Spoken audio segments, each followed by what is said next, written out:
আমি প্লেট লাগবে না, ডাইরেক্ট অ্যাকশনে যদি ওই ক্যালকাল ভাত নিতে আমার ভালো লাগে না।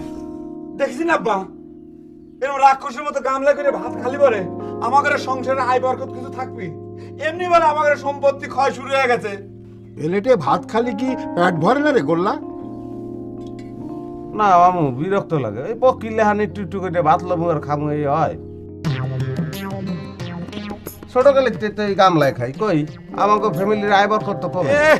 নিজেদের বাড়িতে এত আয় বরকত থাকলি পারে, তাহলে পারে এই মামার বাড়ি এসে পড়ে থাকতি না, বুঝছিস? এই বহর, তুই এমন ভাবে কথা করছু মনে করছেন গোল্লা সারা বছর মামার বাড়িতে এসে পড়ে থাকে। কইতে দেন মামানি, কইতে দেন। ওই ভাইগুলোকে পলিটিক্স করতে করতে অভ্যাস হয়ে গেছে, কি করবে কন। কি করলু? তুই আব্বার টিম নিবি তুমি? ডাল যা ভাত খাইতে দিবি বেড়া। তাই বলে তুই আব্বার টিম নিবি?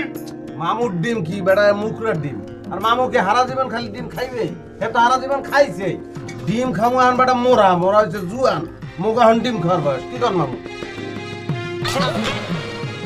দেখ বললা, বেশি বাড়াবাড়ি করবি না কিন্তু কয়ে দিলাম। আব্বার টিম ফেরত দে।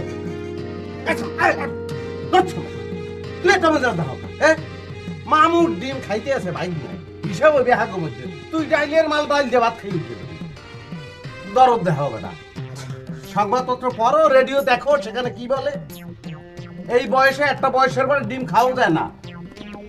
ডিম খাইলে আস্তে করে ব্লাড প্রেশারটা বাইরে যাবে, আমাকে মামুর টাস করে মরে যাবে। ডিম খাওয়াও না আজরাইল বলা হবে না।